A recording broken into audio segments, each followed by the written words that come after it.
Welcome back, everyone. This is a video for Algebra 1 students for solving equations with variables on both sides. So I have a few examples here on how to start these. So the first example we have is 7x equals 4x minus 15. Okay, so one of the things we always like to do is to make it easier on ourselves is we want to start with, and you can start any way you want, but one of the techniques I like to tell my students is start with the variable that has the least amount. So between 7x and 4x, the smallest one is 4x. So that's the one I'm going to move. So the inverse or the opposite of positive 4x is negative 4x. So I am going to subtract 4x from both sides.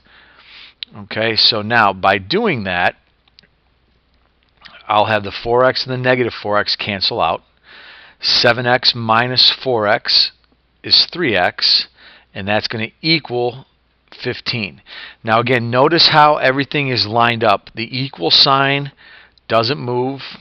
Okay, that stays put, and we're moving things from one side to the other because I'm sure your algebra teacher has told you, like, whatever you do to one side, you do to the other side, that whole balance thing here. So we subtracted 4x from both sides. Now we're down to a one-step equation. 3x equals 15. We're going to divide by 3 on both sides because that's the inverse operation of multiplication. And we wind up with x equaling 15 divided by 3, and we get 5. Now, one of the things that when we get our answer or we solve an equation, one of the things in algebra we can always do is substitute that back in to see if we get the same answer or the correct solution here by doing that. So if I take this original equation right here, okay, and I do 7 times x. Now x was what we just solved for. That was 5. Okay, and I check that, and that's supposed to equal 4 times 5 and plus 15. That should equal each other. So 7 times 5, that's 35. And we know that 4 times 5 is 20 plus 15. And we know that it works because we get 35 equals 35. So if you actually, after you're done, if you plug it back in to check, you can see if you got the right answer or not. So let's do a couple more here. So in here we've got variables on both sides and actually constants on both sides. So again, between 5x and 3x, which one's the smallest? The smallest one's 3x. So we're going to subtract 3x from both sides. And I keep things lined up. One of the most important things you do in algebra is being organized and keeping things lined up. So right here, the 3x and the negative 3x, that's going to cancel. Okay, and our equal sign stays right where it's at. And we're going to have 5x minus 3x. So that's 2x minus 2, and that equals 4. So now we still have to isolate the variable. So we're going to add 2 to both sides. Okay, so the equal sign again is still in the middle there. Okay, so the 2's on the left side are going to cancel, and we're going to wind up with 2x equaling 4 plus 2, and we get 6.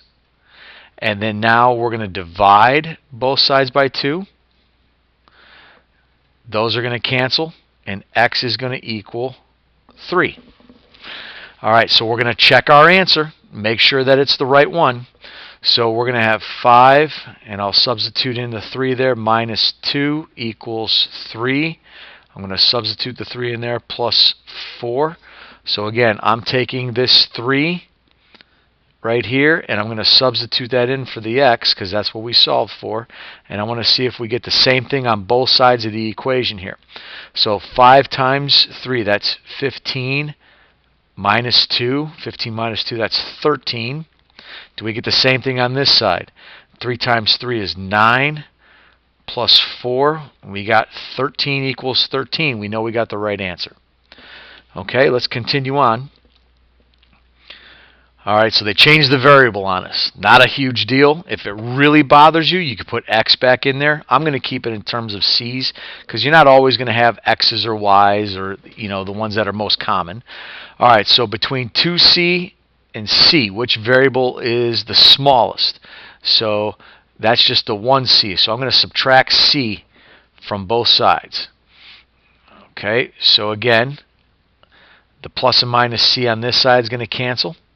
I keep everything lined up. 2c minus 1c is just c minus 5 equals 4. And then I'm going to add 5 to both sides because I'm solving for c. So plus 5 plus 5. And then I can see that the 5's cancel here. And I got c is equal to 9. So that's my answer there, and I'm going to check my answer. So 2 times, I'm going to put a 9 in there, minus 5.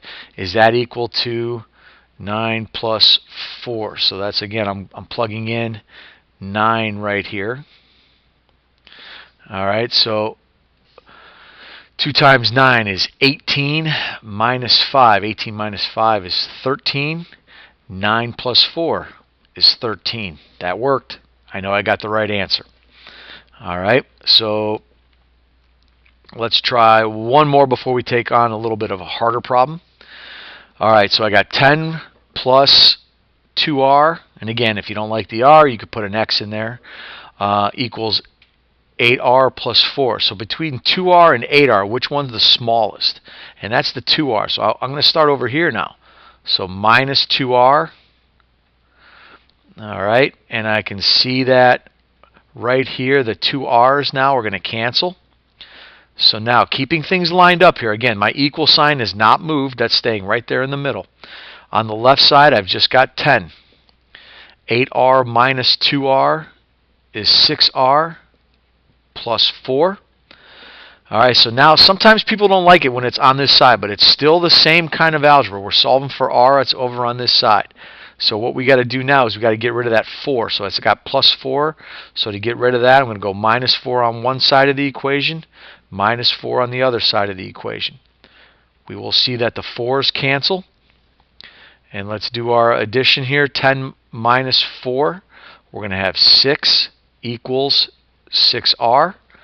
And then again, our inverse operation of multiplication. So how do we undo multiplication? We're going to divide by 6 on both sides. So those 6's will cancel. And I'll wind up with 6 divided by 6. 1 is equal to r. Okay? Now, let's check our answer again. Okay? Because checking our answer pretty much guarantees that you're going to get the right answer. So I'm going to have 10 plus 2 times, we're going to put the 1 in there, equals 8 times, put the 1 in there, plus 4. So let's see again. If I put 1 in on each one of these, let's see if I get the same answer on both sides. So that's 10 plus 2 times 1, that's 2. So I get 12 on the left side. 8 times 1 is 8 plus 4. 8 plus 4 is 12 on this side. It worked. All right, so now the next couple problems we're going to do involve just a little bit more, couple steps, or actually one other step. So I actually have on there, we're going to distribute first. All right, so remember what distribute is. That's like multiplication. Okay, so I'm going to have to take the 2 and put that in, and I got to make sure I distribute to both things in the parentheses. So I'm going to have 2x, 2 times x, and then 2 times 6. That's 12, and that's going to equal 3x. Okay, so now let's start. After the distribute, now it just becomes like the problems we were doing before. Between 2x and 3x, which one's the smallest? The 2x. So I'm going to subtract 2x from both sides, and those will cancel. 2x's. Now again, keep things lined up. On the left side, the equal sign stays here. I'm going to have 12 equals 3x minus 2x. That's 1x. So I actually solved it right there. So 12 is our answer. Now let's check our answer here. So we're going to go 2, and that's going to be 12 plus 6, is that equal to 3 times 12? All right, so what is 3 times 12? That's what? That's 36. All right, 12 plus 6, that's 18 times 2. 2 times 18 is 36. So 36 is equal to 36. I know that I did that right. Okay, one more. We'll do one more. So let's take a look at this one. Now again, I got W. You could use X. It doesn't matter. But you notice the parentheses. So again, with the parentheses, that means I have to distribute. So I'm going to take the 3 and I got to multiply it onto both things here. All right, so on the left side, I still have 2W minus 5. Now 3 times 1, that's 3. 3 times a negative 2W is negative 6W. All right, now I'm back to the problems that I had before.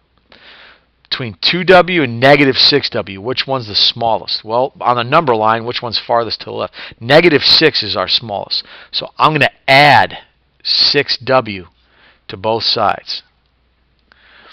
Okay, so when I add them to both sides, on the right here, the negative 6W and the positive 6W cancel. All right, so 2W and 6W, 8W minus 5 is equal to 3. All right, so now we're going to solve for W now. So I got to move that 5 over. So how do I undo minus 5? I'm going to add 5 to both sides. All right, I add 5 to both sides. The 5s will cancel. And I wind up with now on the left side 8W. My equal sign still has not moved. 3 plus 5, and I get 8. And then I have a one-step equation. I have 8 times W, so to undo the multiplication, I'm going to divide. The 8's will cancel here. W is equal to 8 divided by 8, which is 1. All right, now check my answer. So that means that the W gets replaced with a 1. So I got 2 times 1 minus 5, and that's supposed to equal 3 times 1 minus 2 times 1. All right, so let's check this side. 2 times 1 is 2 minus 5. So 2 minus 5, that's a negative 3. All right, let's see if that happens on the right side. So I got 3 times 1. All right, 2 times 1 is 2. So I got 1 minus 2. So that is 3 times 1 minus 2 is negative 1. So I got negative 3. 3 times that's negative 3. Same thing on both sides. Okay, so hopefully that was a quick video on helping my Algebra 1 students solve equations with variables on both sides.